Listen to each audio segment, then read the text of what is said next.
great little conference room. Yeah.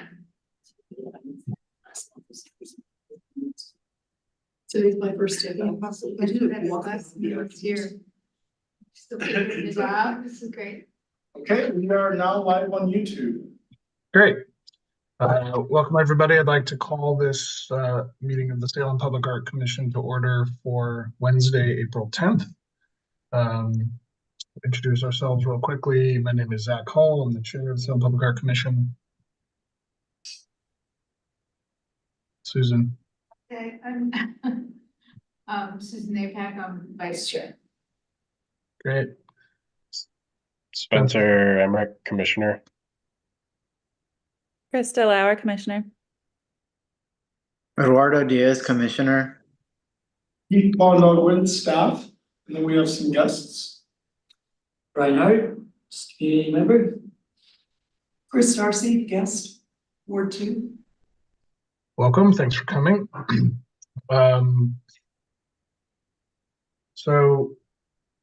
We have some guests with us today. Keith, is there some public comment from our visitors today? Were you wanting to make public comment today? I'll just add a couple of things. Heads up or hats off to Krista for the social media posts. They're informative and regular and it's just a great addition to public information across Salem. And then I really enjoyed seeing the first utility box wrap down by Sheree Wardren's office. And Brian and I are both, Brian's on the scan board, I'm a regular attendee, and I think the neighborhood associations and the neighbors across the city would love to see more opportunities for some of those wraps across Salem. So that's just those comments I would offer. Great, thank you. I think it's my understanding that wrap that you're talking about is the first of some more to come. So that was kind of the beta test. Is that right, Keith? Correct. Yeah. They are finalizing the last steps for the, I think 11 more boxes. Yeah, so we should see quite a few more soon. Are there parameters for neighborhoods if they want to apply to do a wrap?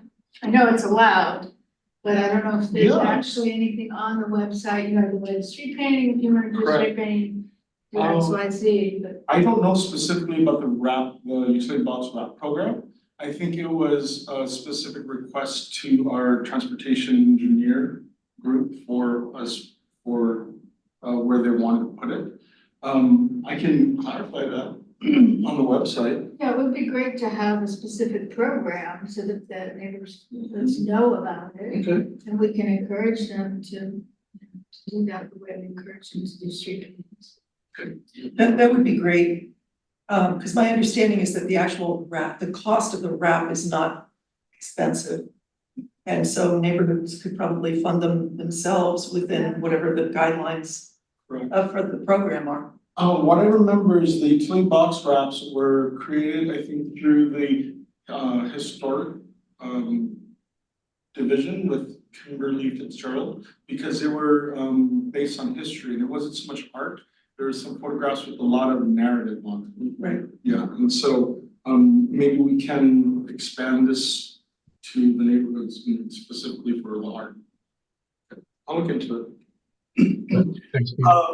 The only other public comment, I received an email from an artist, and that person is worked with the city of Eugene in designing a water fountain, drinking fountain. And he wants to create more. And I was like, well, we really don't listen to like solicitation kind of things. Like, it's not really solicitation, it's just he wants to get ideas about temporary art because you could move, it's like I'll email to the group. And then you can decide whether or not you want to hear him and talk. But, Okay, that'd be great. That's all the public comments we had. Would we have to wait until the temporary art, the proposal that Councilor Michiel put forth, does that have to be approved by the council before we can go forward with any kind of temporary art project? Absolutely.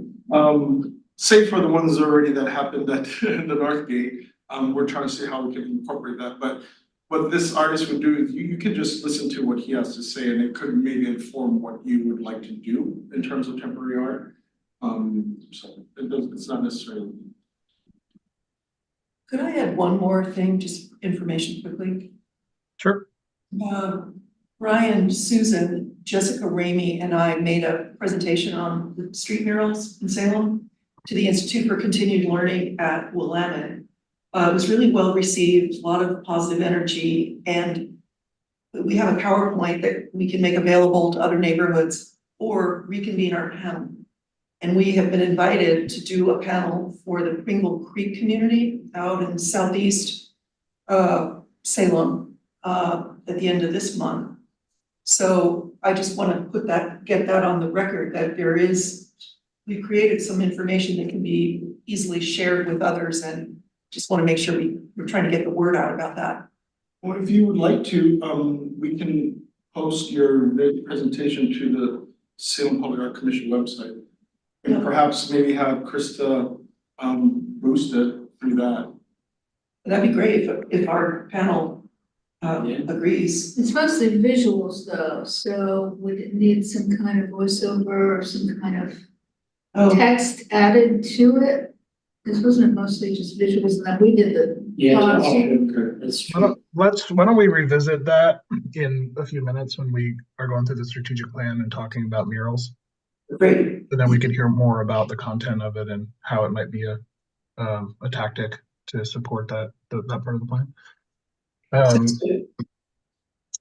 I'm gonna move to approve the consent agenda for the agenda for today's meeting and the minutes for the March 13th meeting. Is there a second? Susan, great. All in favor? All opposed? All right. So the record, what is Eduardo's vote? I mean, I'm assuming he said yes. Okay, thank you. Good. Sorry, I was muted. That's okay. Great. Moving into the discussion items. Is there any of these we want to dispense with first? I know the strategic plan is going to take a minute. Let me start from the bottom. Yeah. Library art kiosk, no update. Downtown utility box wrap, we talked about that. Yep. West Salem Redevelopment Advisory Board. So Tori Bamford took it to the board on April 3rd, and they are developing criteria for what they would like to see as part of the art. Kind of give us the direction, and then SPAC will select the artist and the design. Great. So we'll wait until they have their next meeting to get more information on what to expect. And then Councilor Nishioka's motion for temporary art. I believe it's going to be wrapped into one of the sections for the strategic plan. So we can take care of all of this updates right now. Okay, perfect. I did thank you for sending through your summary of the strategic plan. Do you want to share it or should we look at it? Yes, I will share screen as soon as I. It's pretty good. It's pretty good. I had to say, looking through it again, I was like, oh, it looks like some You all thought. did great. I mean, and we're like hitting and checking things off, and now it's just identifying next steps. So let us share.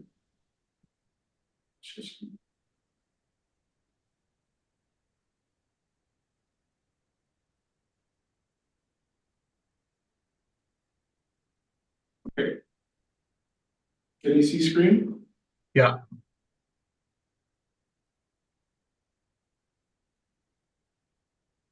Wonderful. I will give you the lead, Zach. Let's see if you should screen share control. Great. Does that mean I can control this? Let's see. I don't know. Can Yeah, you I? can. I could request remote control. Here we go. I give you control. Can you do it? I'm controlling. Yes, I think that's me. Perfect. Great. So this is a summary of work we've been doing over the last, maybe year, where we started talking about how to organize our thoughts and initiatives into format that we could make actionable, with an ultimate goal. I'm foreshadowing here of continuing to push toward the implementation of a public art plan, and if and when the stars align and budgetary support becomes available, we would potentially be able to have a public arts manager, and just kind of reminding everyone that we spoke with the folks from Eugene about how they went through this process, somewhat similar to what we're doing now, and over some time and years were able to be successful in implementing a public art plan and getting staff support for that.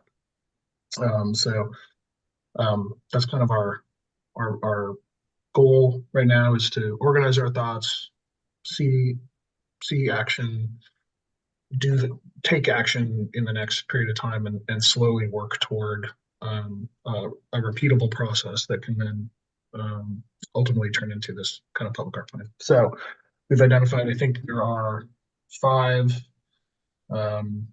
strategic initiatives or priorities. The first is outreach and education.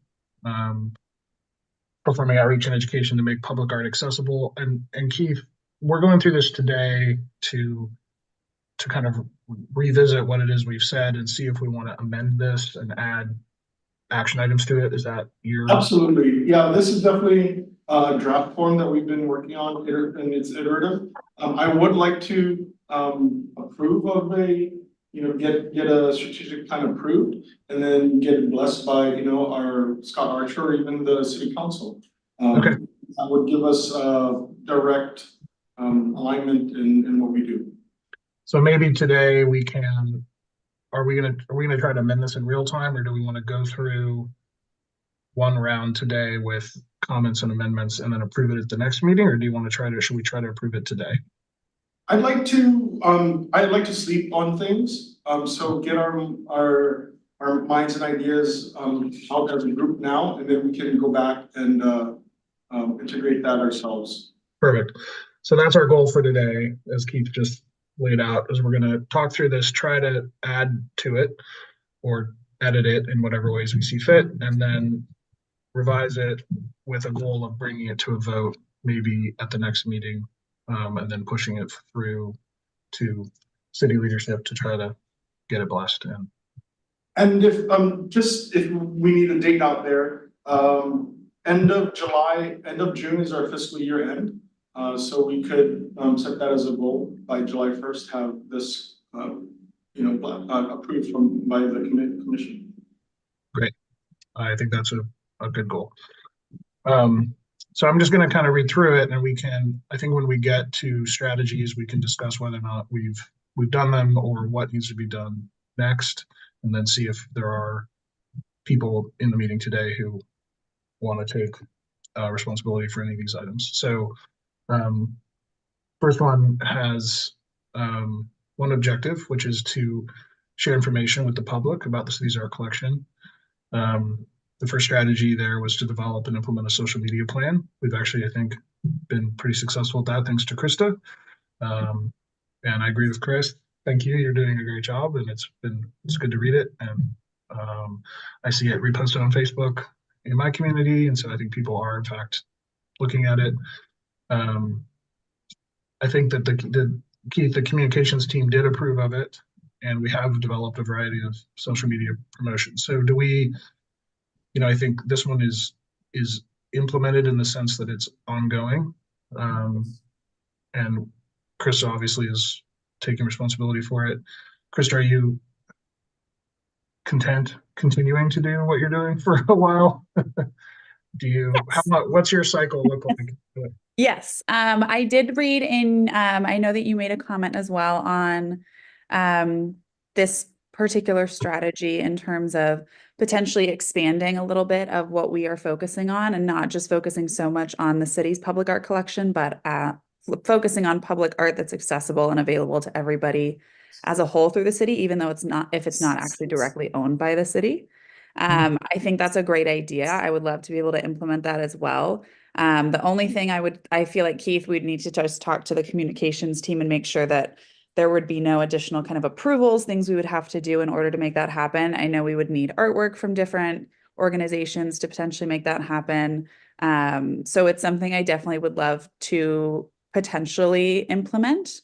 It I think can tie into another one of our strategies as well, which is working with other organizations. So one thing I have been brainstorming is a potential kind of takeover. So once a month, one organization would do the post for that week, kind of introducing themselves and choose one artwork that people could come and see. So it would introduce the organization, it would introduce their collection, but the city would still be giving them that platform. So I think there's definitely some potential and opportunity with that. That's just something I would have to explore a little bit with the communications team just to make sure that we wouldn't need a lot of additional approval or anything like that. Yes, and I just want to add, the city hired a new communications officer. Oh. Kennedy Wong, she's stationed in the city manager's office. And we can ask Scott Archer if we can, probably get some insight from her or some tips on how we can do that. She's coming from the Port of Portland, where she did a lot of community, outreach as well. That'd be great. Elizabeth Kennedy Sorry. Wong, Thank you. welcome.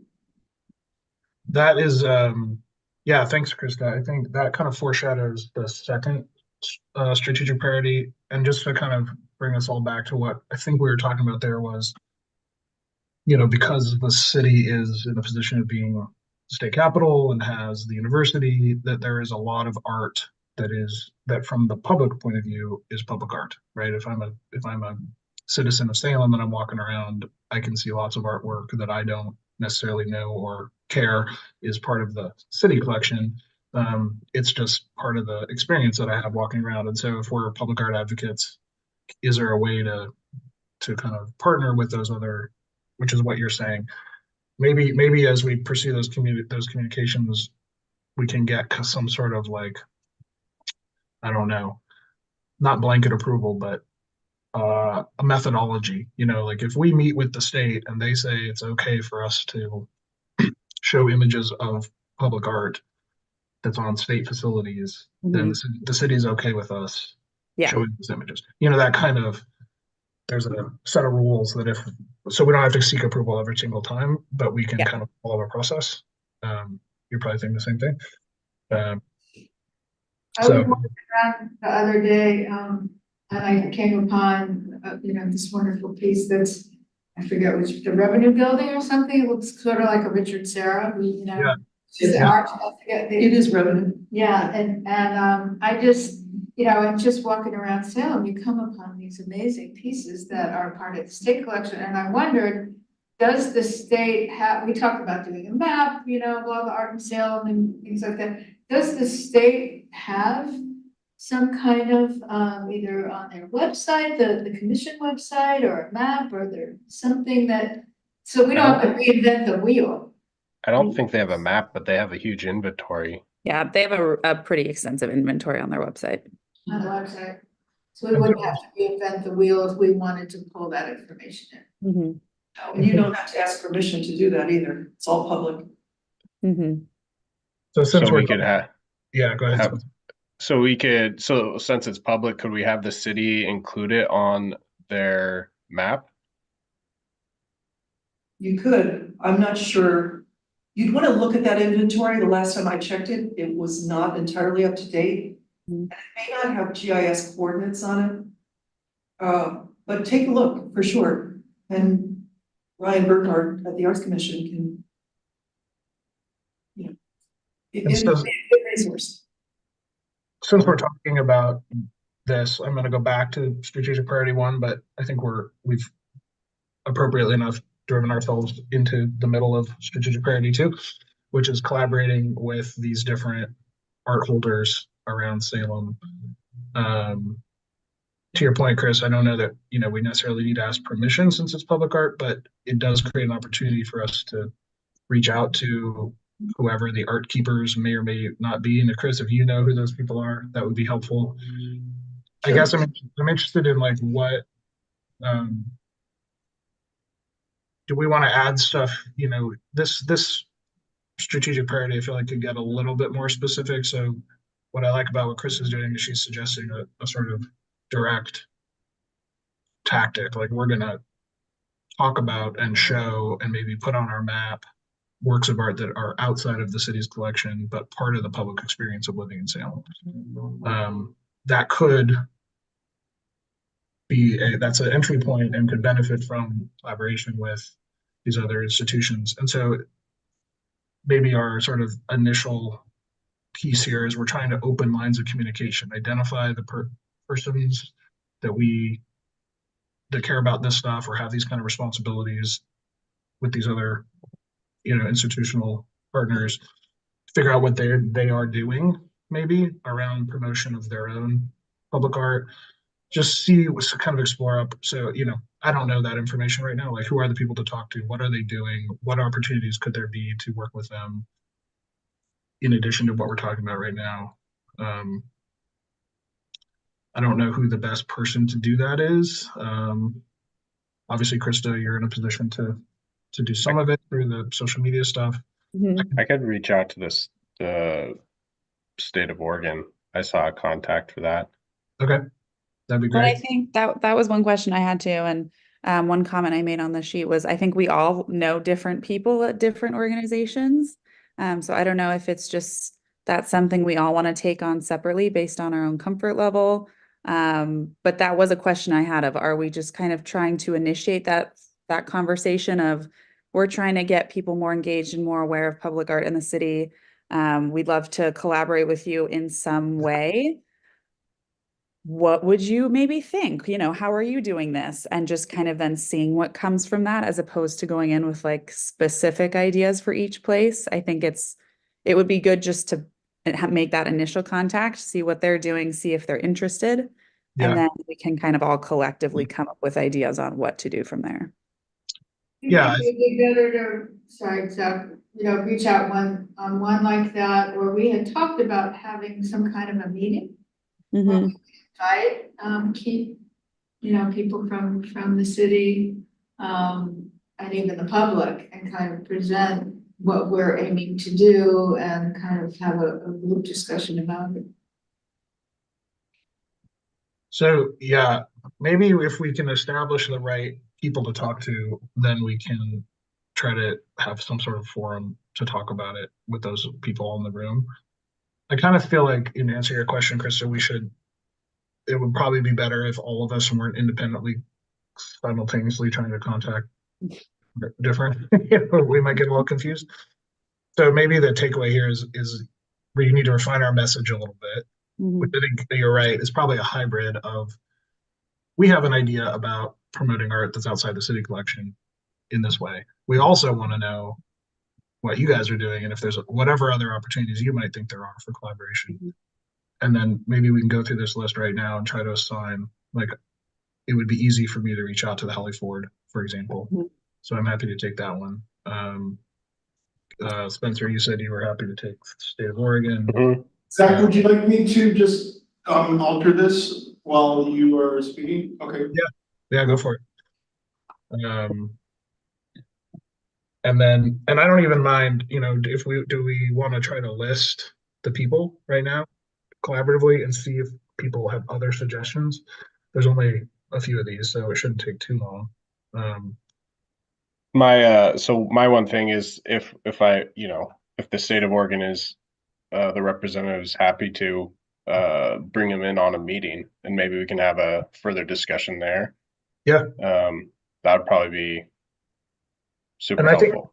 I think that's totally fine too. And back to Susan's point, if in the next couple of meetings it's convenient for people from these different institutions to join us for a meeting, and then that slowly leads to a bigger forum type meeting, I think that's fine too. Like, I don't think we have to over engineer the best way to hear from people. We can just kind of fold them into our meetings.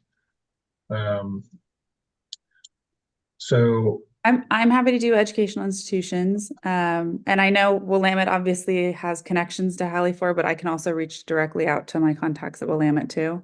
Okay. Just they might have someone else who'd be interested in participating that the Halliford maybe wouldn't. Yeah, perfect. I'll reach out to Jonathan Bucci and Sounds good. the Halliford and see what his thoughts are, and John maybe too, Mhm. and see what they're. Chris has a question. I have a question, more of a comment. Yeah. The Oregon Arts Commission is obviously a great choice for the state of Oregon, but I would also include Stacy Nally at the Oregon State Capitol, who has been very proactive about activating the Capitol Mall where there's lots of public art. Great, thanks, Chris. How do you spell her last name? Nalley. Okay. And Stacy, Stacey. Perfect. Thank you. She was actually a community member who was involved with the 50th anniversary of the Civic Center and created some public activity for that. So she's a very nice, positive collaborator. Are we including arts organizations in this objective A, or I only see arts, the host community? We haven't quite gotten down to them. Yeah, I mean, but maybe we should, because it's, maybe we should reach out to Salem Art Association and some of the other organizations. Sure, yep. Let's see. It's Nally, Stacy Nally with an N. Oh, and Just FYI. Thank you. So we had local arts organizations under host community meetings, but maybe we're revising that strategy and just we're working toward a series of meetings with these people and then maybe a forum. Once we identify interested parties, does that sound like what we are kind of heading toward? So maybe we want to, what you're doing, Keith, is strategy 6 becomes collaborate with local arts organizations, and then we have a kind of host a forum once we've identified the right people to talk to and gauge their interest in figuring out who to invite, that kind of thing. Because probably each of these people that we talk to will say, oh, you should really bring so-and-so into this conversation, and we'll end up with a larger group. Association, do you want to put that as task 2? What's that? I could talk to Salem Art Association as task 2 on A6. Great. With I wish we used someone at OASS. we'd be a local arts organization. I know. Yeah, do you want me to reach out to you guys too? Yeah, I mean, okay, I have to say, I think this universe is not gigantic, so you might be able to just have one meeting and deal with, outline some issues and then get people's involvement. yeah. I was just gonna also say on the education, I don't know whether your boundary is finite in terms of the boundary of the city of Salem, but Western Oregon actually has a fairly sizable public art collection. And Paula Booth, who manages the art stuff there, lives in Salem. Okay. Great. I could reach out to her too. Either way, I just wanna make sure if they put them on the page, I'd be happy. And also Chemeketa has a pretty significant collection. Yep. So Yeah, definitely. a lot of people are not aware of, so some of this outreach could actually benefit them.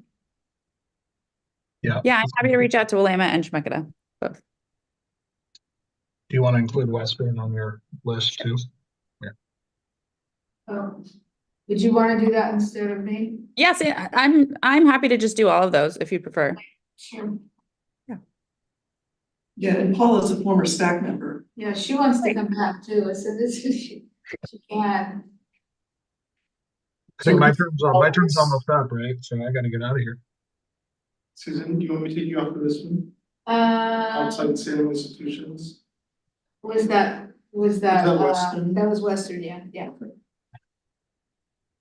Chris has The been. person, yeah. Wonderful. Are we gonna go back to the first section, Zach? Yeah. Yep. So what I just to say out loud, I think we're designing ongoing strategies, right? So the until we change it, I think the goal would be to successfully kind of implement this collaborative group with an annual or biannual meeting or whatever, and then have this be something that is ongoing for SPAC until SPAC decides it's no longer a strategic priority, right? So it's not a one-off, we're sort of making this programmatic.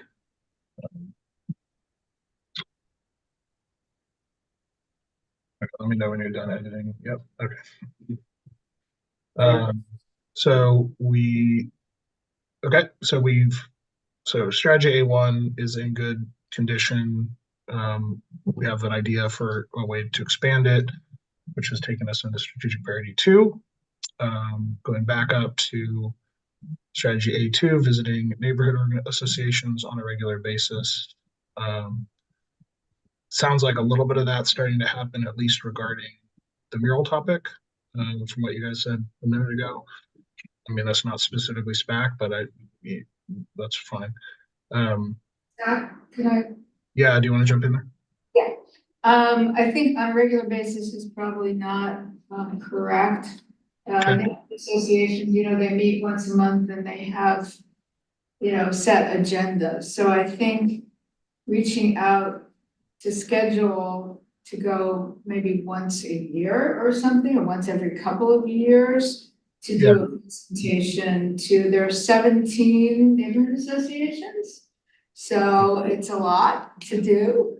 So, I think if 2 of us, I would certainly do it. I'm involved with my neighborhood association. I'm the vice chair and I go to the chair meetings too. What we might want to do is present at one of the chair meetings, which happens, I think, quarterly. And then see if there's interest in scheduling to go to their individual meetings. So We can work with Norma who plans these chair meetings. that's great. And so chair meetings means the chairs of all of the different 17 neighborhood associations get together and have their own sort of Yes. management meeting or something. Yeah. Yeah, it's with the mayor is there, the city manager, really the last meeting, I think there were more staff members than there were neighborhood chairs. It was from, every section of the city with the staff that had something to report to the community and through the neighborhood associations. And there are presentations also. So maybe this strategy A2 should be amended to say, keep neighborhood associations or keep neighborhood association chairs apprised of SPAC strategic initiatives or something, so that there's a way for us to think of this as, hey, there's a bunch of stuff coming up that we're doing, and we think the chairs of the neighborhood association, there might be interest on the part of the neighborhood associations or ways for them to participate, and we want to go and share that information. And if that leads to either we go to the neighborhood associations if they want us to, or they can take that information back with them to their own neighborhood associations, which could be mural information, temporary art opportunities, the wrapping of, if we can programatize the wrapping utility boxes, and neighborhood assistants can apply for such, for permission for such thing. That kind of stuff would be nice for them to know about. So does that sound right, Susan? Does that capture what you were kind of saying? I think that, and also maybe short presentation about the public art collection. So that, part of it is the education about the collection itself. So not just the opportunities, I kind of spoke up at the last meeting to talk about street painting and things like that. And that's important, but I think also maybe, putting together a short presentation about the collection that we could present to just as a way of keeping people aware that it's there as the neighborhood associations change. Is that kind of your thinking? Yeah, and I think maybe we could use some of Krista's posts to kind of maybe make a presentation based on some of those things. Since she's already done all that work and. Yep. Great. Together. Yeah, and I think it'll be really, I mean, if we look at the overall goal is to make art accessible, one of the strategies or maybe even objectives is to get art in these art deserts or underrepresented areas. Yep. By being in contact with each of these neighborhoods, we can see in real time where these pieces are getting made, you know. Yep. Yeah. And maybe that, I don't know if that phrase, if we can get that in here somewhere, because I think that is something we've talked about a certain amount as a code word for how do we make sure art is put into places where it doesn't currently exist in the city. So I don't know if that's in outreach and education or if it's. It's probably outreach and education. Yeah, I don't know, think about where it goes, but maybe we can. Okay. So Chris had something to say. I want to just support Susan's suggestion that there is good connectivity with the neighborhood chairs meetings, because I think that anytime this body can get in front of the mayor and the city manager and other people, that's a good thing. You know, this group doesn't typically get a lot of opportunities before city council. And if the mayor comes to a quarterly meeting of the neighborhood chairs, and we can get on, the arts can be on the agenda, that's an opportunity to take advantage of. Agreed. So task 2, maybe you can explain this one. I can't see it all here, but I'm gonna look at my other thing. I think, Irma she's our point person for the neighborhood associations. So it's sort of, and she organizes the chair meetings, and so Okay. that's gotta be combined into one. Okay. So she's our contact to try to do task 1. Yeah. Cool. Okay. So do you, Susan, sounds like you've kind of started walking down this path already. Do you want to Yeah. take responsibility for this one? Yes. Okay. And just to say out loud, I think strategy A1, Krista is currently owning. If we're trying to drive to the responsible column of our strategic plan, who's responsible and who's supporting? Is that the next stage, Keith? Yes, and then there's metrics and then budgetary constraints. Yeah, exactly. We won't talk about that in this meeting. Yeah. Not this meeting. And then we have strategy A3, which is conduct public walking tours, the focus on the city of Salem's and the greater Salem art collection. That also sort of feels like it's related to strategic priority 2, as we kind of figure out what opportunities there are to include other not city specific art pieces. That one feels a little more labor intensive. I don't know, you know, where specifically are we kind of dividing it up into pieces around the city? Are we trying to promote that? Are we leading them ourselves at some sort of beat rate? I don't know what people think about. How does that one get made actionable? Maybe, you know, in reaching out to the neighborhood associations, if we, you know, if there's enthusiasm and we can kind of find some people that maybe we can make into sort of arts ambassadors or something that could work on, and we could, you know, inform them more about the collection and then kind of get them to have these public art. I mean, I personally would need some instruction. I mean, I don't know the collection that well, so I don't know where we start with that as far as the commissioners. I don't know how you all feel about your knowledge of the collection. I think at this point, Krista probably is the one that knows the most, and she could take us on the tour. But maybe, you know, as I said, maybe we could kind of get some art ambassadors and form a crew of people that we might be able to have. You know, again, I think it's kind of long-term. I agree with Zach. I agree. I think this could even be something as well where, you know, if we make connections with educational programs and institutions, this could be a great opportunity for students. And so, yeah, I think kind of finding where people's interests are. And then if there is opportunity, I mean, this could be focused, you know, in the summertime, it could just be a downtown specific tour. In the winter, it could be a library focused tour or a Capitol focused tour. So I think there is a lot of opportunity with it, but I do think this is probably more of a long term if we have time and resources. So not necessarily a strategy, more like maybe long-term goal. a task that can be understood later on. Okay. That's what it feels like to me, is that it might be an outcome of the meetings. Yes, there you go. With our partners. And yeah, I think it could be an outcome of strategic priority number 2. Yeah, I think so too.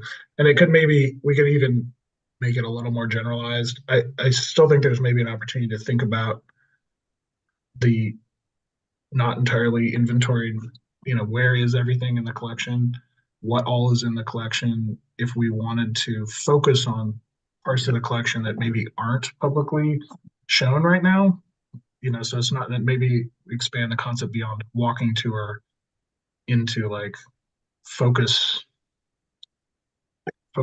tours, you know, where we're gonna maybe pull some work out of, I don't know. I don't know. There might be other ways to activate the collection beyond what's hanging on the wall.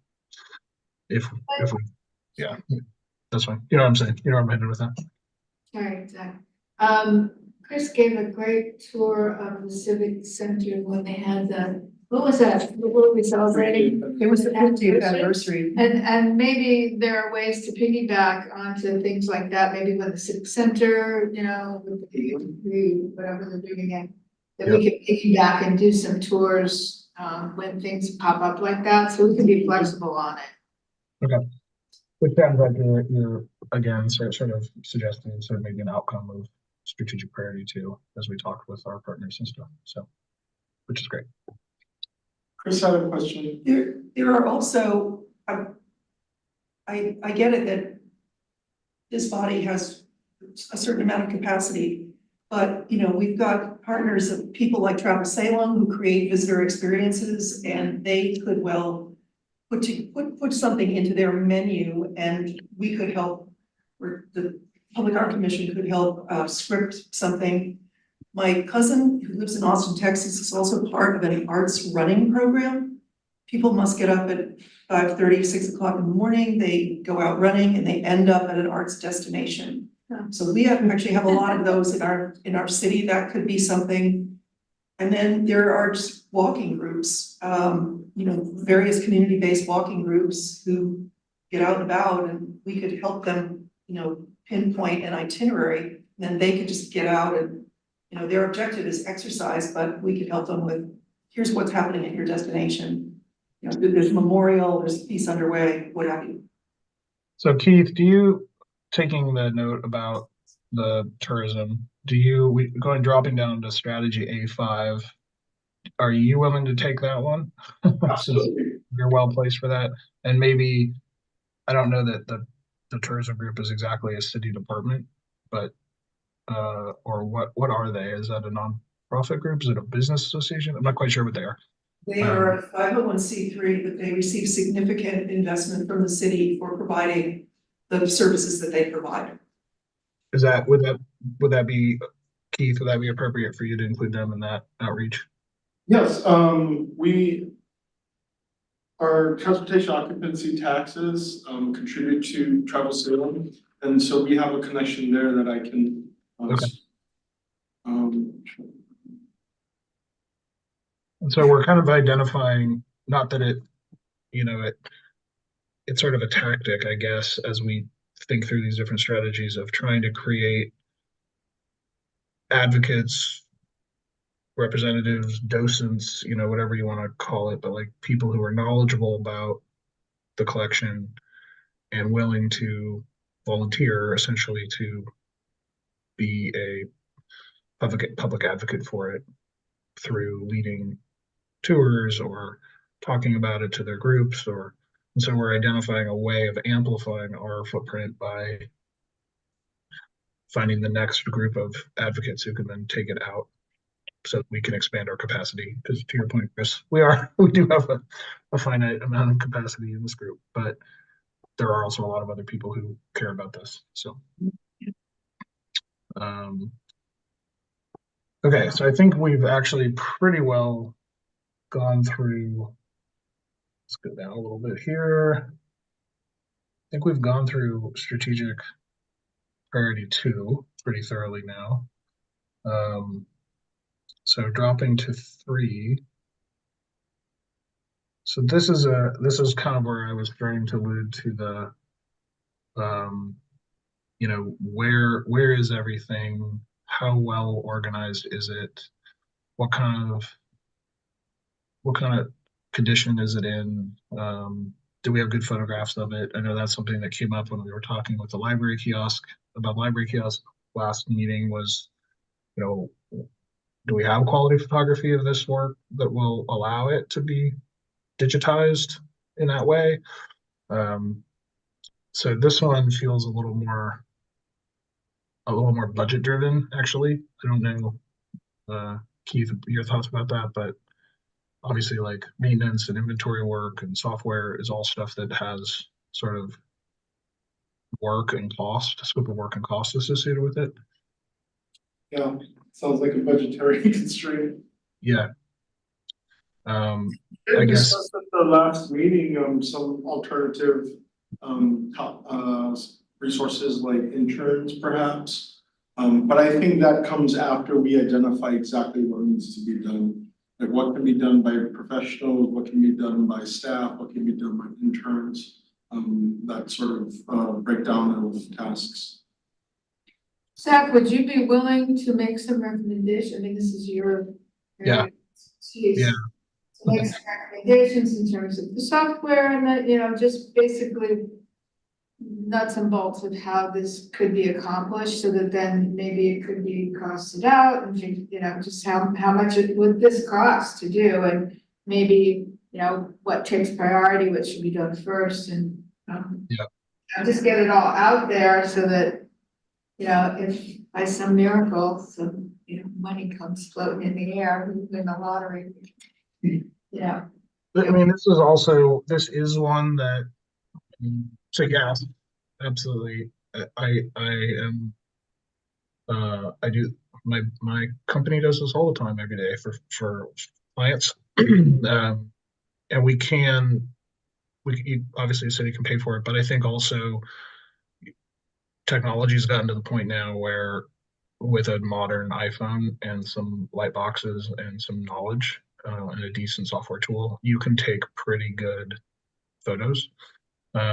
Which is, you know, a lot of the work is investigative, finding the stuff, documenting this condition report. That's just a format of a fields in a database, using the right software, taking a good picture. So that is work that if we identify a person or who's a volunteer, maybe who's got those skill sets. Not everyone's good at taking a good picture, I have learned, but people who are pretty good at it. So it's something that could be potentially something that could be slowly done with volunteer work, or if it becomes a priority, you know, we can speed it up by paying for it. But yes, I can consult on this one. I guess maybe that means Keith meeting with you. I actually have this on my.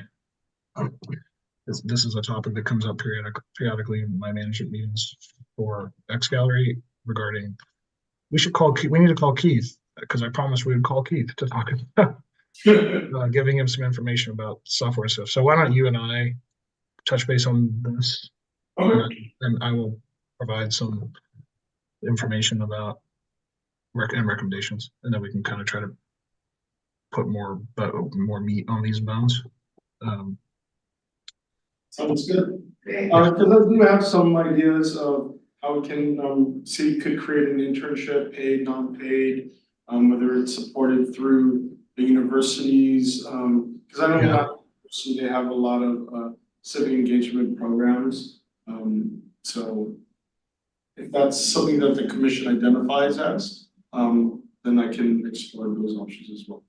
Maybe I'll fold that into my conversation with the Hallie Ford. I know that there's sometimes there's grant funded stuff, there's work study positions, there's, they have different requirements, but that's something we do too, in Portland with different educational groups that want to have students come in. So that is a good idea. Yeah, we can get before that.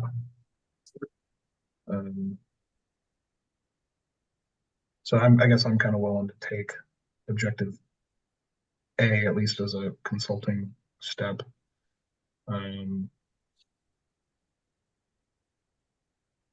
So objective B is about acquisitions, more maintenance. So this one might need to be kind of reorganized a little bit into inventory, maintenance, and acquisitions, maybe in that kind of order. Because we also have maintenance up above. So this one, right, we have sort of preventive maintenance here, and then we have prioritize maintenance needs here. This one's that's also obviously budget driven. So that might be an outcome of getting a good sense of the state of the collection and if there, what in it needs to be conserved or otherwise dealt with. I think we've been doing a pretty good job of trying to maintain pieces as we're learning about damage. Where are we with the Library Foundation collection? I haven't received any word from Kate Merson regarding that effort. Right now the library is having a really tough time. They're having to let go of people due to funding constraints. And so I think they don't have the resources right now to kind of do or even think about any of that kind of stuff. Why do they need resources for that? What is it just signing something over, saying that the collection belongs to the city? I mean, what is the process? I think identifying what the maintenance needs are of the library's collection and then how that's going to impact how I have to maintain it, or there's no really a person to do. But I guess that's the details we need to talk with Kate. What are the requirements of handing over a collection to another organization? Is that something the legal can help us with? Like, is there some sort of? I can talk with legal about that. I will be meeting with Mark Weinstein tomorrow. Okay.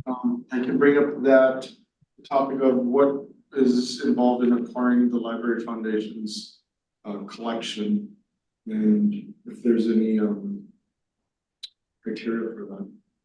Is there I a think this mixture? has been going on for a number of years. My understanding is that there was a consensus within the Library Foundation Board that they wanted to transfer their collection to the city because they had just questions about whether the city had the capacity to maintain.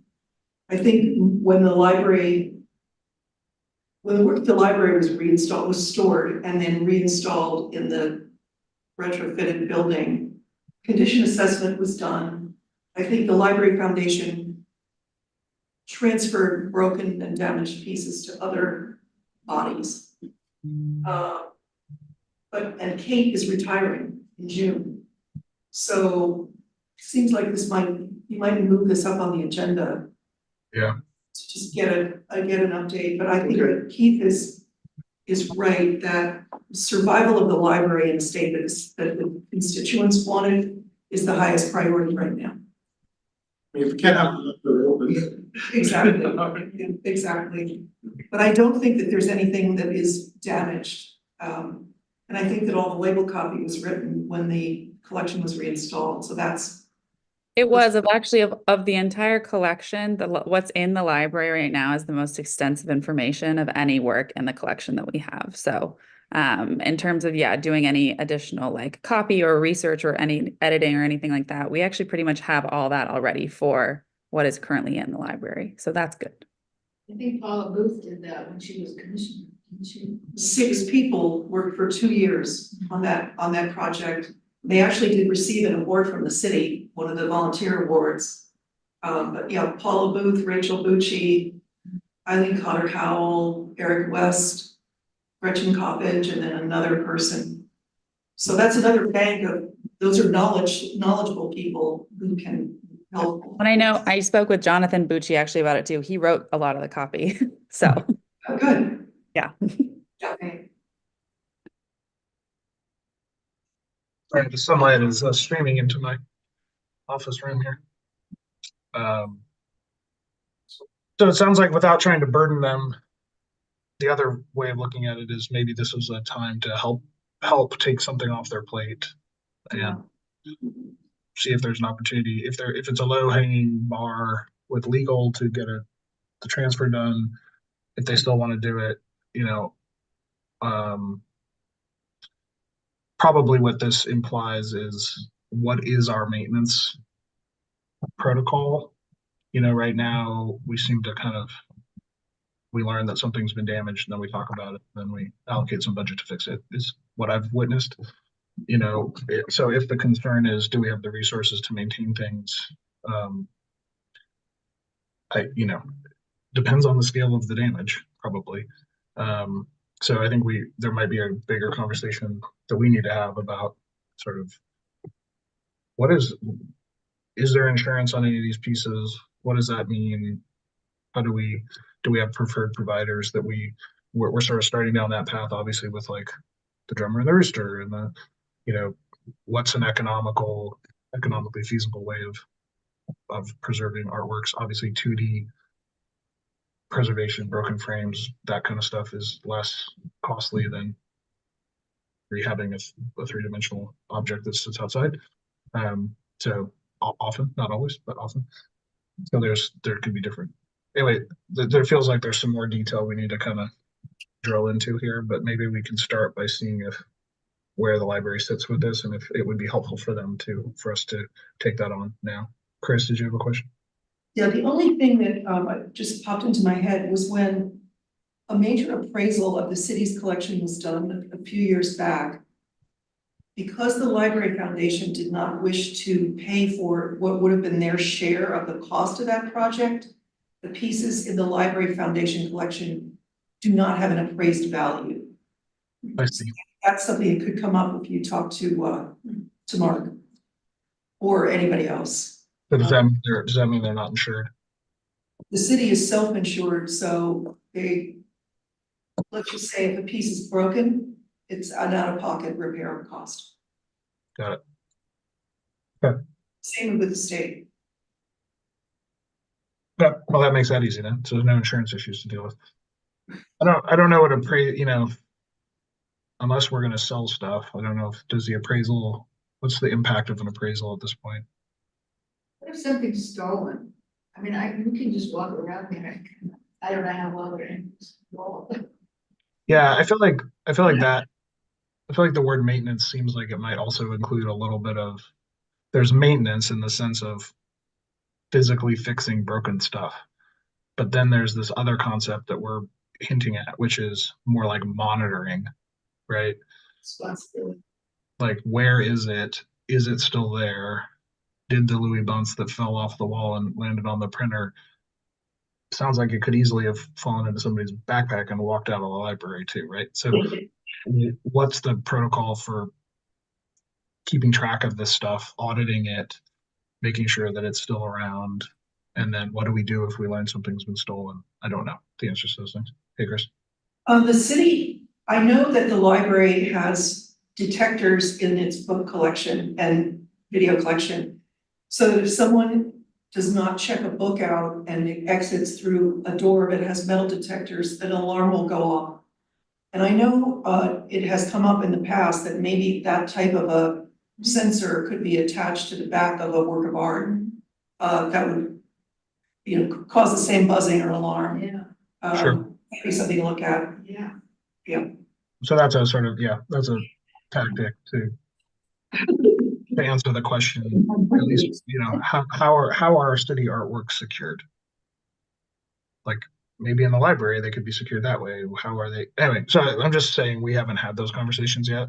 So I think this feels like it needs more work to get down to like actionable specifics. Just So are there any pieces that are hanging in the library at this point that are part of the Salem Public Art Collection? Or are they Yes. all? Yes, There are. many. Oh, I thought so. So is there an accounting of which ones are and which ones are? Yes. And there's an inventory of that? Yes, You can't tell on the wall though, it doesn't say, or does it? Does it? it may say it on. If it has a label, it does say if it's part of the city's collection or if it says it's part of the Library Foundation collection. But not every object has a label. Do we know what percentage are part of each collection? I can look it up real quick. what are you trying, what problem are you I trying to just solve? wanted to know how many pieces there are that we would wanna get. Is it just a small grouping or is it half? No, Or is it- it half or 3/4? I don't know, maybe Krista can tell. Yeah, I don't know why. It's not 5 pieces. It's significant. We stored the whole thing at X Gallery for a year. It's a number. It's 80 maybe pieces. I can't remember off the top of my head, but there's a lot Total of or 80 from the foundation only? library, just the Library Foundation Some of collection. those are I this believe. foundation. So anyway, this one I don't know if we're gonna get to specifics because I feel like we need to like B2. Again, I want to capture this concept of this hybrid of inventory and monitoring and auditing is distinct from maintenance. So how do we want to talk about that? So I think there's this kind of concept of collection management maybe that we need to introduce into here, which is what's our overall, There's asset management and there's maintenance. yeah, what's our overall collection management strategy, right? What do we got? Where is it? What condition is it in? How do we deal with damage? How do we deal with theft? How do we deal with like how often do we look at stuff? How often do we audit the collection? And then, how do we secure it? What are our strategies? Writing all that stuff down into a kind of a document might be one of the strategies we need to put in here is develop a collection management strategy. Because I think a lot of these things are actually kind of, I think getting the foundation is great, but then some of these things are the maintenance and the inventory are part of a overall collection management plan. Yeah. Whatever process. There are 40 artworks in the Library Foundation collection. About half. If the full collection was 80, so it's about half. Yeah. Yeah. Thank you, Kristen. Yeah, you're welcome. So maybe under task 1 there, you want to add at least the words, or B2, sorry, under B2, we could add in sort of, maybe I can do it. I have the power.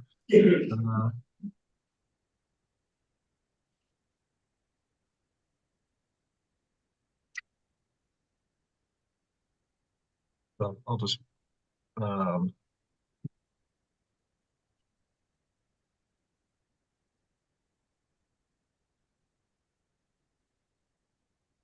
okay. I guess I feel like maybe this is also something, Keith, that we want to keep talking about. This is also sort of in my wheelhouse. So we can try to flesh this out a little bit and bring it back to the group. Absolutely. Moving to B3, see percent of art funds on transportation capital improvement projects. Does everyone understand that one? Could you define transportation capital improvement? So streets and sidewalks. Okay, Currently, if you have facilities that are buildings, those facilities are required to produce 0.5% for art. It's not required for like sewer and stormwater situations. But there's some jurisdictions that do have it for transportation projects, which, you know, we could do, we could put anywhere, you know. So this is essentially a way for us to generate revenue for the public art fund and for the public art sale. This would definitely need to be talked with legal, because this is gonna impact, you know, the traffic fund as well. Which we don't have a whole bunch because it's dependent on gas tax, which is, the trend is going down, because of more EVs. So. Not optimistic. It seems Yeah, like it's conceptually a really great idea, and I can think of some great models. But it seems like it might be a ways out, given the city's revenue situation. so Great idea. maybe we need to put a higher level, like seek alternative or additional funding sources. And that the transportation becomes a subtask. I mean, I was advocating for this early on, and I know it generated some consternation by legal. But I do think it's worth keeping it on there as a potential task.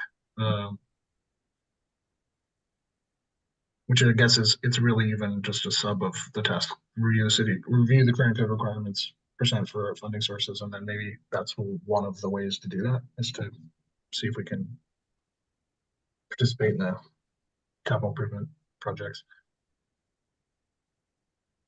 I'm also not wildly optimistic about it, but if we're heading in the right direction, which is, you know, we're going to promote and develop public art plan to the city of Salem at some point, we're going to have to find additional funding for it. So,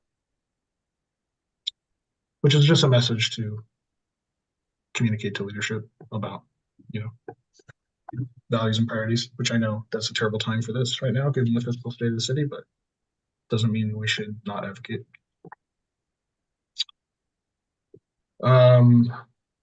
Before diversified public artwork in Salem. So I feel like this has gotten some traction in the last 6 months regarding street painting program. Obviously, the utility box program is underway. And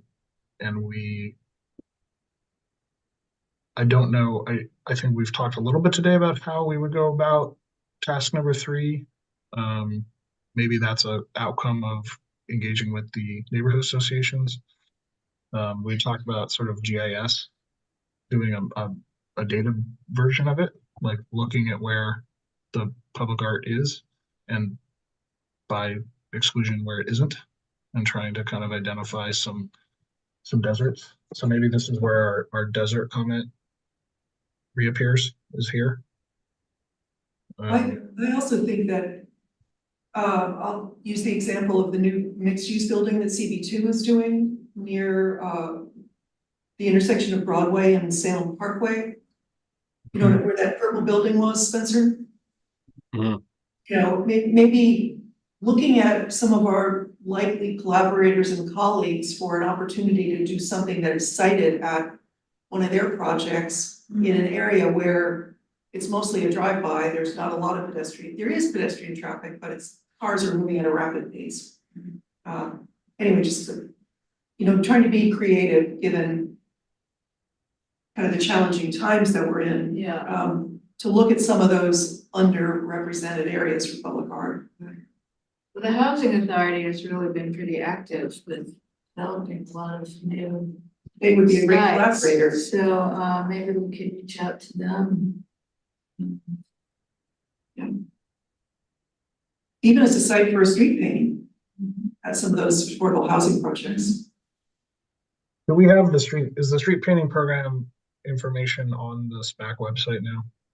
Yes. Yeah.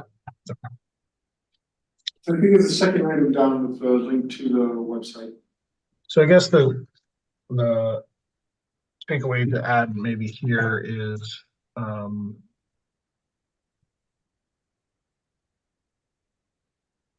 We want to communicate through the neighborhood association about the availability of a wrapping program, which I'm kind of inventing. And I think Keith, you were suggesting that you could, I don't know, check with the current folks running it and kind of see. Yeah, I'm gonna check with the his landmark and historic landmarks commission, because I think that's where the community historic box wraps are. I guess if we could kind of expand it from this was an idea to wrap 17 boxes to like, this is a program that can be done in an ongoing way.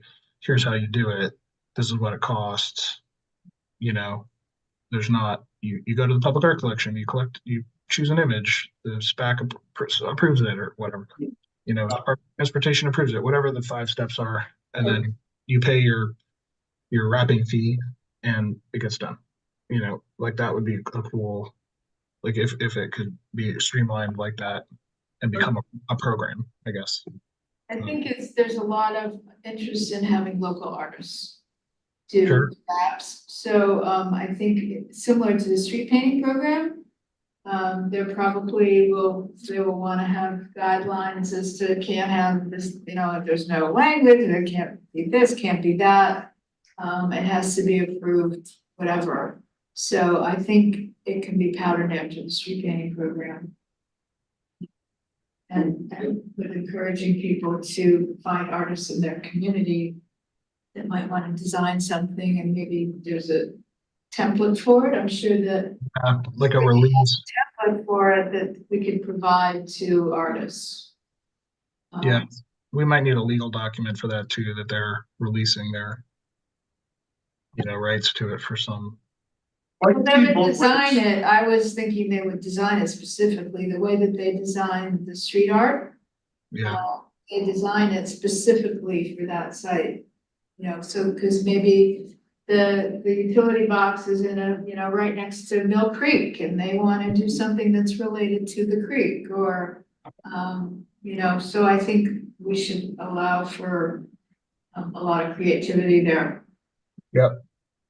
With schools also, I feel like students creating art, if they're given a template and just pushing it through like the Salem Kaiser public school system, I think that would be kind of neat. Great idea. Yeah, So I'm kind of rewording that to expand the utility box initiative into a defined program, communicate it, figure out a way if we can work with local artists to get their artwork on it. So we're using what's being done now as a springboard to try to identify a new program. Yeah, does that make sense? And the good thing about it is that it's already allowed. I mean, the street painting, when we proposed it, there was no guidelines, there was nothing. So it had to go through council. So I don't think this utility box initiative would have to go through council because it's already something that's approved. Yeah. Maybe we just need a draft to kind of process for it, I guess, and then. I have to figure out how urban development went through the process with traffic engineering, and how the Historic Landmarks Commission did that with traffic engineering to come up with those 2 designs, because one is coming directly from our collection, one is curated through our historic landmarks. And so I think if we're going to do this program, what I'm hearing is it can be both sides, one from our collection and one more for the neighborhood artists, local artists, or something to that effect. Well, I think that we've already got the ones from the collection that are Oh, I going see. downtown. I think we should push that because it would be a neighborhood program. Okay. That they would be able to choose what they wanted to do if they, maybe, I don't know, I mean, I wouldn't rule out that they could do something from the collection since it's been done Yeah. before and it's an easy thing to do. but I would allow for, broad, a broader view of what the neighborhoods could do. Now, would you allow the neighborhoods to, or the neighbors, like the neighborhood or the street painting program, where 60% needs to agree on it? Or who would go through the criteria of selection and Well, that came from legal. So I think legal would have to, which one? how many people, the 60%? Oh, got it, okay. Approval, if you look at the criteria for the street painting, I think you could probably just do a similar thing. Yeah. I don't know, unless I'm wrong, but it seems like it would be an easy thing to translate. You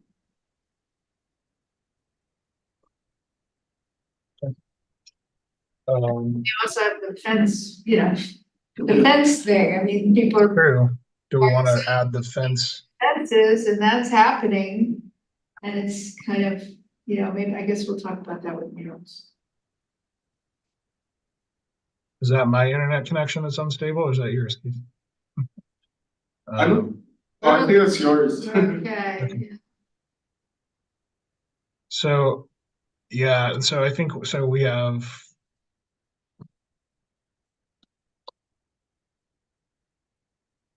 street painting, we have utility box art. I think we have, so these are kind of subsets, right, of different, oops, doing this through your screens, kind of crazy. What do we want to call that? What, I know that Councilor Nishioka, it's a parks. How did we frame, how are they framing that? It's a parks grant program? Yeah, I think we could frame it as it's a SPIF or Salem Parks Improvement Fund grant.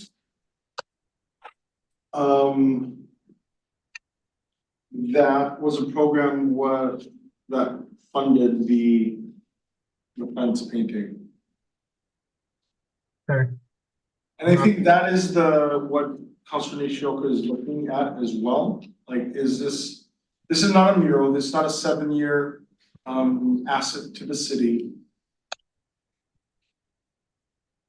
Yeah. But how does the city not have control, but have say in where and how it's situated? Because in a way, what we're talking about are just different versions of surfaces, right? So this is really could be kind of tied together in one approach, which is the city says you can put art on streets. The city says you can put art on utility boxes. The city says you can put art on on fences, right? Like these are the which is aligned with the kind of conversations we're having with development, downtown development about like what's your canvas inventory look like? How many available canvases are there out there that could be mural sites?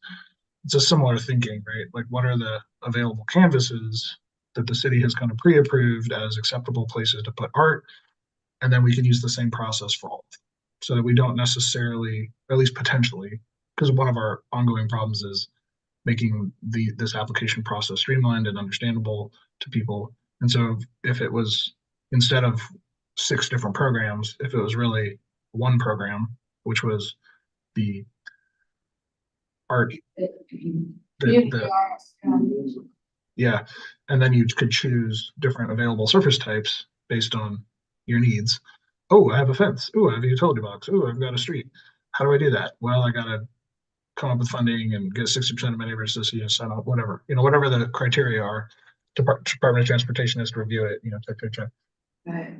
Then I don't know. It's a way of thinking about it a little bit It differently. would be interesting to talk to the lawyers. I think I've mentioned this before, that when we were formulating the street painting program and we got the initial language, the official language, it included a section to identify community art. And that was a whole section, and I was kind of jumping for joy when I saw that. And then the following iteration, that was not in. And I was asking, and it was like, well, we wanna move this along so that you can do your project in July. So it was an expediency, I guess, issue that it would have been more difficult for them to get that language through and approved. But I would still like to know from the city or whoever it was that decided to not have a community art heading that would certainly do exactly what you're talking about, Zach, I think, because then we would have those different types of projects and different criteria that would, that we could use, that, like with street painting and utility box and fences and whatnot.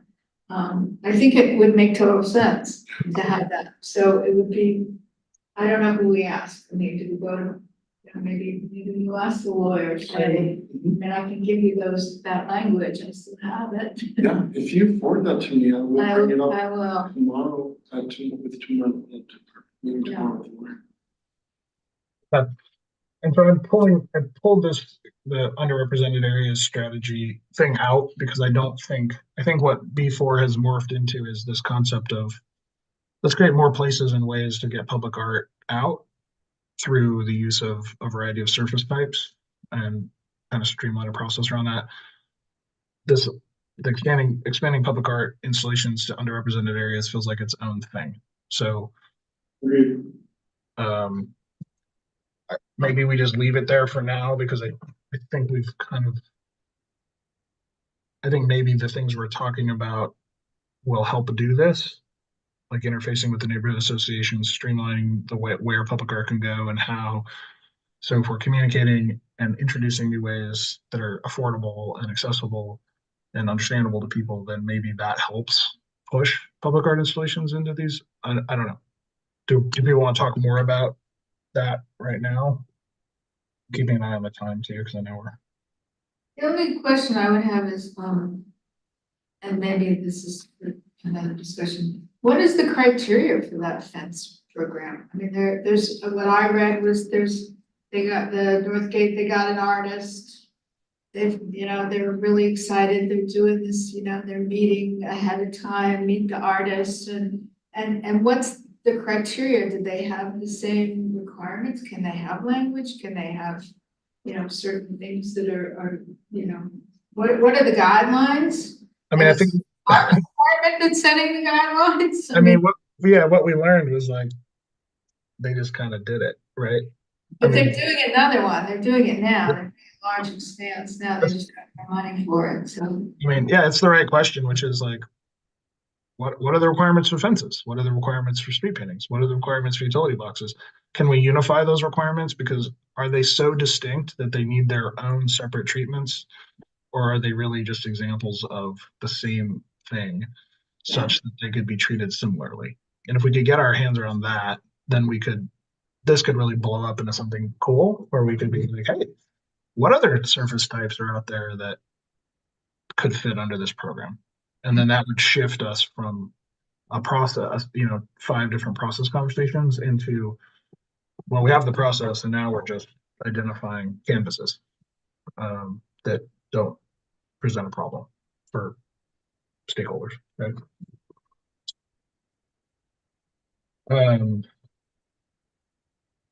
Dropping down to murals, which I think appropriately enough is its own category of this type of thing, though potentially it could merge into the thing we were just talking about, which is like, and what if I want to do a mural? And what are the canvases for that? Where are we with I know that legal was, and Keith here, I know folks were looking at the mural application. Yeah. Is that done? No. So the mirror application, I putting it in this thing called Alchemer, but as I'm going through, I'm seeing like what is really necessary, like what are questions that we want people to answer. So no, not a whole lot of progress on that. But the legal issue of having it 7 years is something that can be talked about.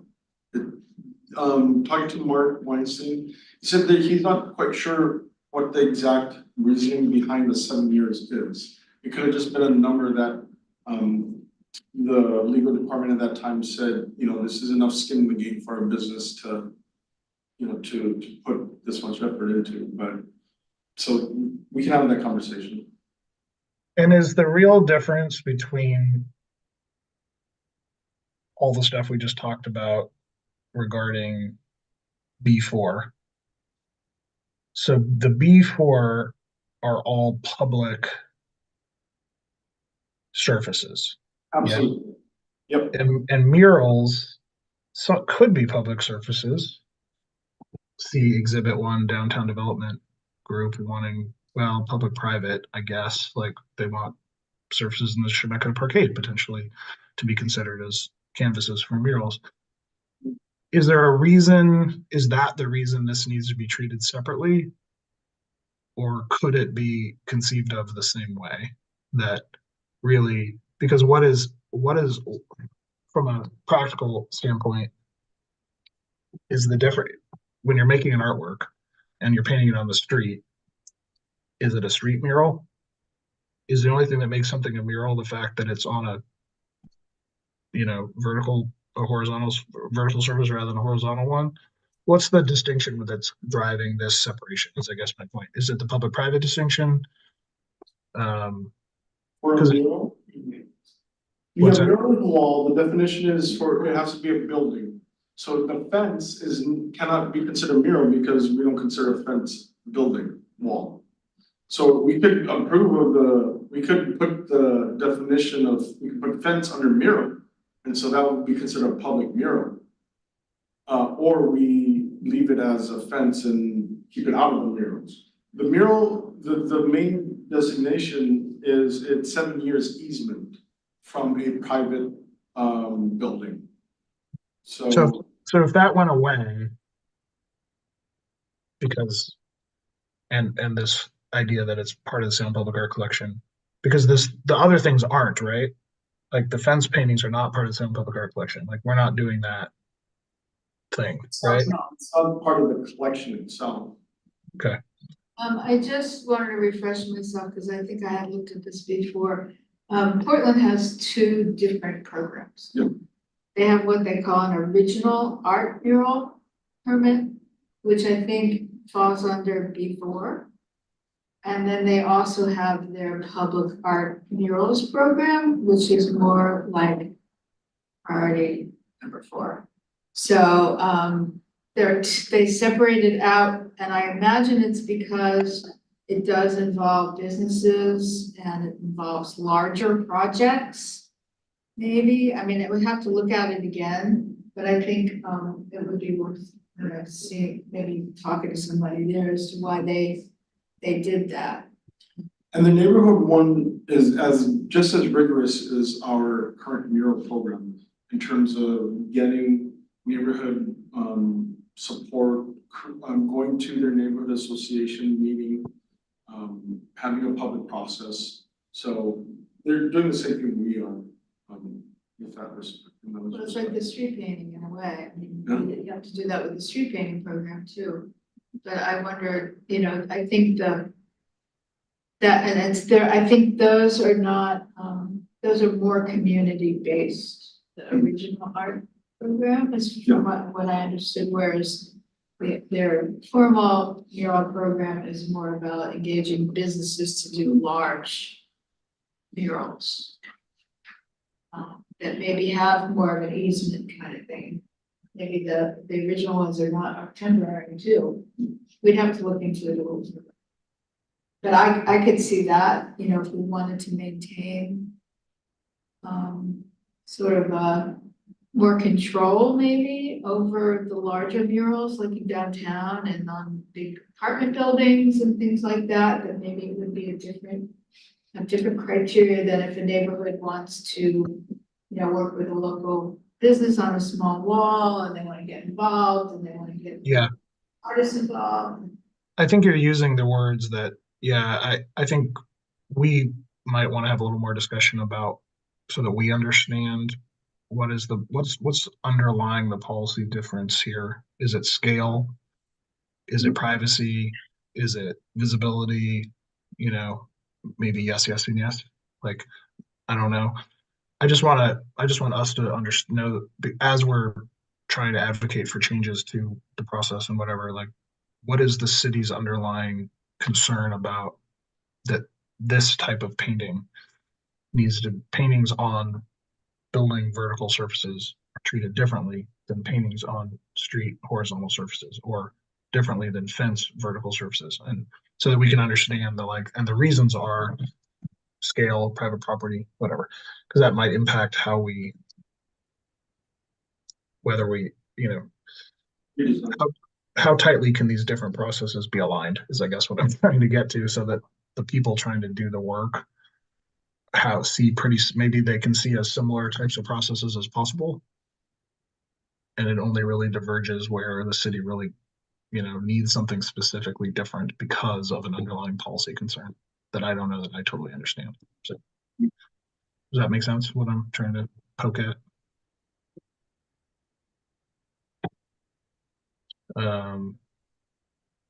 Okay, so A1 is somewhere in process.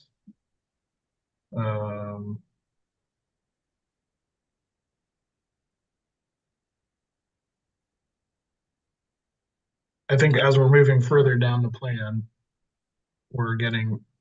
things seem like they're also getting a little more long-term, a little less defined.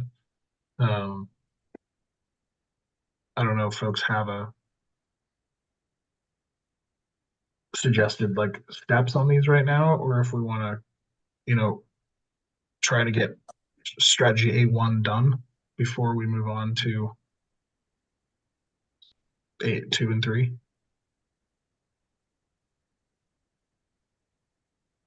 Yeah, I I think think that's we kind of have to. go for it. Yeah. Go, Mark.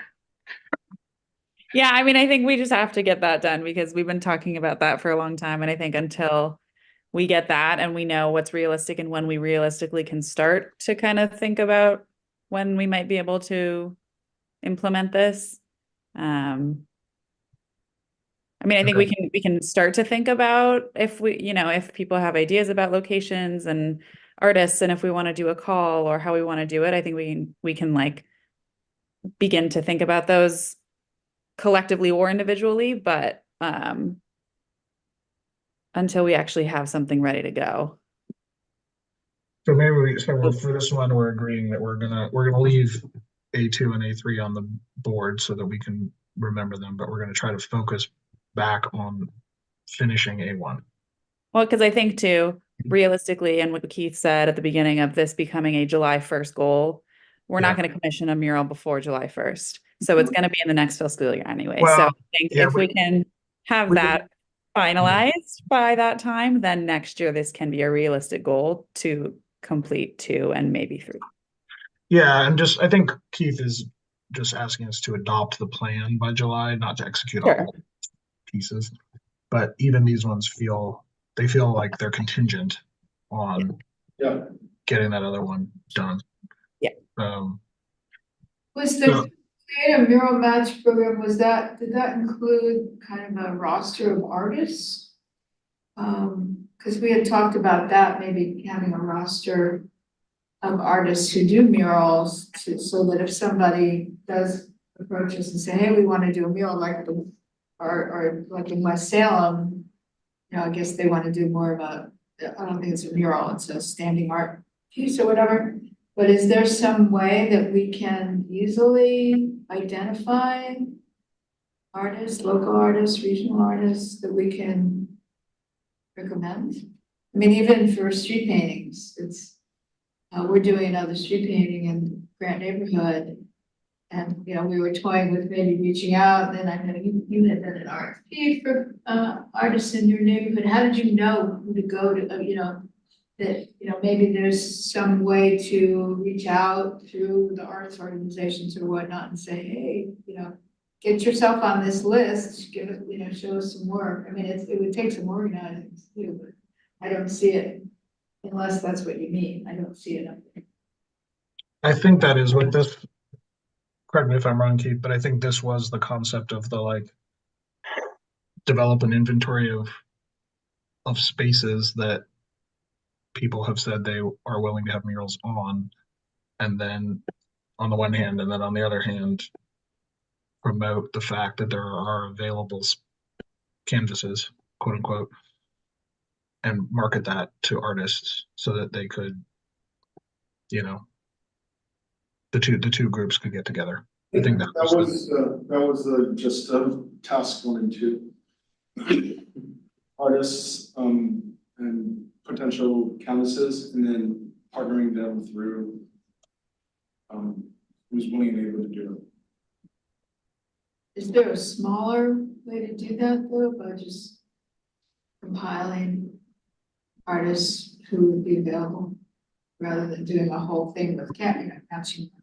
What if You know, that's big. what if we did a something like that where we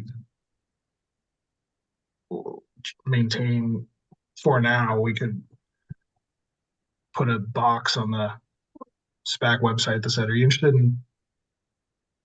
in painting, you know, and providing artwork for one of the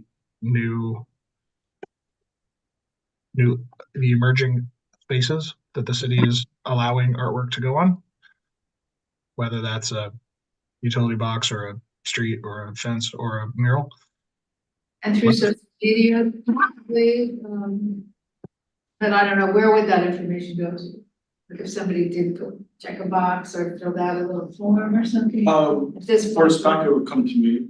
I would have to, have it programmed. It might be a resource that we could then tell the neighborhood associations about, so that when they were like, ooh, I want to do this, but I don't know any artists, that, you know, then we could say, oh, but SPAC has a database of artists who've expressed interest and submitted an image of their work. Why don't we go look at that? I don't know. That might be the way it would work. It could be pretty simple to start with. Chris? The Oregon Arts Commission has there's a public art roster that's used both by RAC and by the Oregon Arts Commission. I don't know if mural painting is part of that, but there is another system that the Arts Commission set up since I left, where a community can identify an opportunity for artists, and then it goes out to the artists who have signed up for getting that kind of information. It can probably be searched by county, if not by city. But that's going back to the one of the first sections of this plan, having when the conversation with the Oregon Arts Commission and the state occurs, trying to talk about what systems are in place that we can take advantage of, because all of the state information is sortable by city or arts discipline or by zip code. And so the wheel would not have to be reinvented. Because I think the city, given all of the different opportunities to explore through this plan, right now is part of key. And it just seems like we should be smart about taking advantage of some other information gathering so that we don't have to invent kind of a one-off. Right. Because we have enough one-offs that we're going to set up already that are Salem specific. So we could send people to that. Also, if somebody was looking for someone to do their mural, we could send them. there. Or a street painting, or want someone to come talk about something, like maybe creating an intake system that seeks engagement and involvement. Like I could be a public art ambassador and do a tour. I could connect with my running club, or I could do a talk at the library, or I could actually make a work of art, you know. Because not everybody has to actually be the person creating the work of art. It seems like there are a lot of ways for other people to get involved, kind of build esprit de corps and build community. Without, again, creating something that is super narrow in focus. And also maybe we could reach out to the arts organization, because I didn't know about that roster, and I bet there are a lot of artists out there who do not know about that roster or any kind of. I don't run that organization anymore. Yeah. Yeah, I think you're right, because I wanted to access it for one of the city's public art projects in the past. And I was told we can't provide you with a list. We can promote your opportunity, but you can't get the list. Huh. I think they created. Like I just put it on Facebook, said, who's mural artist in Salem? And I was looking at my history, it was like in 2018, and I think like, you know, I created a database in Google, like a Google Doc. Did you get responses? Yeah. Oh, wow. I think I got. Cause I got several phone calls over the past year about murals, people from out of, like artists from out of state, and like, I'm interested in putting a mural in Salem, I'm like, we really don't have a program for it. Our mural program is initiated by, the building board. You know, and so there was nothing. It would be great if we could, have I met a mural artist in Astoria and I got her information. I said, you know, if we ever put together a roster, you'll be on it, because I really liked her work. So it could, I don't think it would be that difficult to do. It's just. This had 25 comments, like everybody just started tagging. So it's through social media that you did it? Maybe Krista, maybe there's something we can do on that. There. But I feel like this is one that needs to be made part of this whole strategic initiative that we're talking about here of, is it just for murals? Is it, you know, I think it dovetails with this one. I almost wonder if B4 and murals should be merged into a like develop a comprehensive way of thinking about available surfaces in the city of Salem. And then maybe there's some that need to be treated one way and some that may need to be treated another way. How does that get communicated to the groups that want to do the art? How does it get communicated to artists who might want to do the art? How do we, you know, so maybe B4 and strategic priority 4 become part of the same strategic priority and murals become a subset of it? Is that, and we try to unite the thinking as much as we can and then talk about, because we're just talking about communication strategies now. And you're right, Chris, like, of course, like if there's someone already doing it, then that becomes the preferred tactic. Like, we'll just link to them. You know, that's great. But sort of how we think about it matters. And I'm not sure we're all the way there yet. Like we're still, these things are all in separate boxes and I'm not convinced they need to be conceptually. So, I think it's all under the heading of, that we had said, we want, you know, more public art in Salem. How do we make, you know, it easy to have more public art in Salem? So I think you're right, it all does fall under the same. I think it's this, I think it's, you know, it's something like that, right? Like, how are we gonna, like, because it feels like lots of tendrils are growing from different directions toward the same goal. Like, the downtown folks want to wrap some boxes, and the business folks want to paint some walls in the parking garage, and neighborhood groups want to paint fences, and like, everyone's wanting to do stuff, and it's all painting stuff on surfaces. So how can we are probably the right group to try to synchronize all of that excitement and enthusiasm into some sort of coherent, you know, report, and then show it back to leadership and say, hey, look, this is what's happening. Here's an opportunity to get it all under one. So without like totally ripping this thing all apart, Keith, Yep. I'm gonna just sort of like jam it down here. Just as a way of reminding ourselves that maybe we want to combine these two thoughts. I get it that murals probably still need to be separate from the other things for different reasons, but conceptually they're pretty close. Yeah. Can we include 3D art in that too? I mean, I had Don't see why not. neighborhood associations wanted to do sculptures along the bike route of, you know, like bicycles or something, I don't know. But I was like, I don't know where that would fit in to do a public art sculpture. I heard Everyone loves to do, so maybe we Yep, there you go. include that. Yoko said she liked giant trolls, so. I know. Let's Um, see. Sure. Zach, I have to excuse myself. Okay. Well, Thanks for maybe coming. after the meeting. Thanks for coming, Chris. Nice to see you. Thank you so much. Welcome. All right, with our remaining 7 minutes, let's just sort of acknowledge strategic priority 5. We're not going to be able to do anything about this. We are doing it. We are fostering the conditions right now. That's everything we're just doing. Good job, everybody. We are performing annual reporting. We have been inviting folks to our meetings. So I think we're doing this. We're not actively applying for grants and fellowships right now. But once we adopt this strategic plan, I think, and we get some of the work done on it, this can become maybe more of a focus for us. So, I'm gonna, if no one objects, I'm gonna move to try to quickly jump to subcommittee reports. Keith? Yeah, so let's go with Krista first. Okay.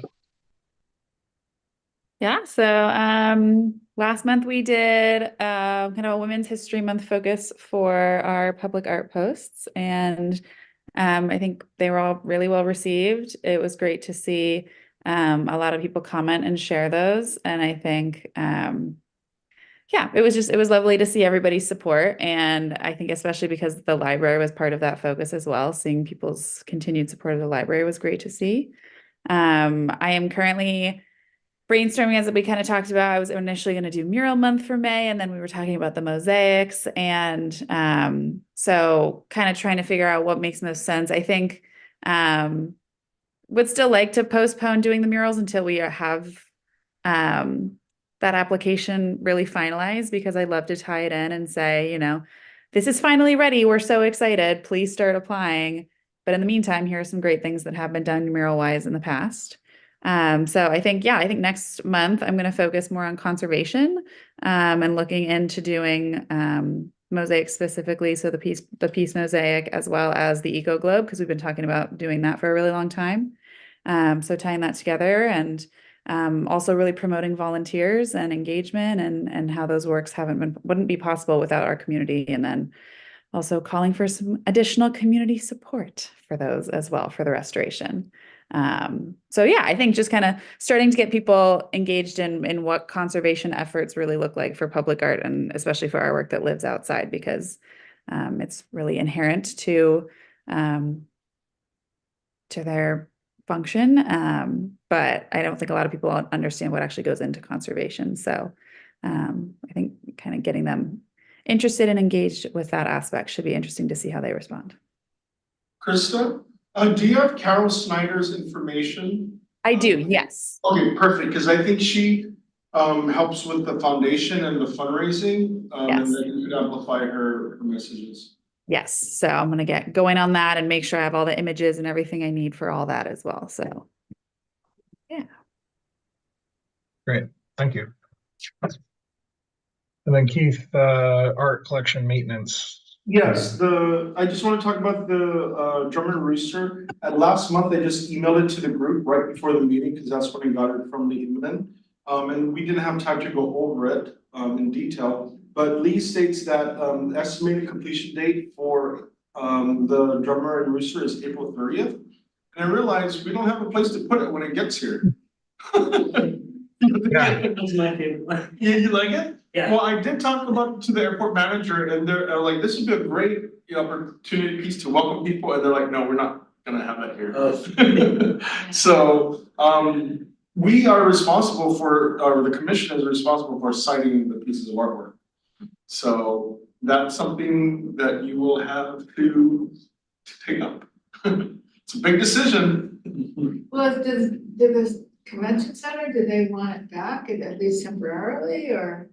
I think the convention center, it was a challenge because they had to move it, and that was how it got damaged in the first place. And so the big, if you look in the email, it's a huge stainless steel base plate. Right here, just take a look at it. And so we would just have to get the dimensions and kind of think of how we want to where to put it. I can send an email, I can talk to Scott Archer to see kind of where there's spaces in the city. But I think they're gonna look to you guys to, to kind of cite it or provide options for places. How do we do that? How do we know what's available and where it could safely be cited? Yeah. and If only there was a database of available spaces to put. Database, and there was a database. Well, the Public Works building is very big and, you know, It's kind of, it is out of the way, especially if it's in Southeast. yeah, Sorry, right. London. Yeah, I don't know, somewhere where it can really be seen, can it be outdoors or does it need to be indoors? Used to be at the library, I swear that's where we were as a kid, this is like my favorite. Places, yeah. Yeah. It was right in the middle of the library, I think now where the teak wood pieces are. But it was previously outside in a pond, right outside council chambers, right below council chambers. It got eroded, because of the interaction with the water. And that's what you see in here, he cut up in the leg, and I think what he did was clean up the inside, and then put a coating over it. So we could effectively, I believe, put it in water again. But the whole purpose of the stainless steel brushed look was so it looks like it was in water, so we could put it anywhere. There is going to be that opportunity for the civic center to be redone. Because they are going through the retrofit project, like possibly Shoka said, she is on that committee. Perhaps it could go to Peace Plaza. There's many options, for you all to look at. So if you have any questions, let me know. I can send out questions. But it looks like the airport is not wanting it. Oh. Do they want carpet? They want a revenue source, I believe, Yeah. first and foremost. Okay, we'll think about that. Right. Thanks, Keith. It's pretty much all I got. Okay, unless anyone has any new business action items or comments. What about the black discs?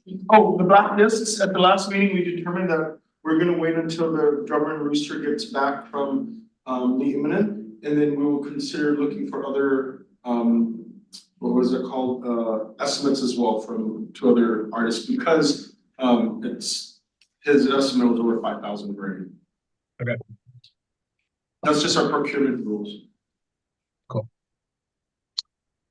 All right, well, thanks, everybody. If there's no other comments, then we are at 5:31. Good job. We made it to the Thank you. strategic plan. Have a great day, everyone. Take care, enjoy Nice the to weather. see you all. Meeting adjourned. Bye. Bye. Meeting adjourned at 5:31. 5:31.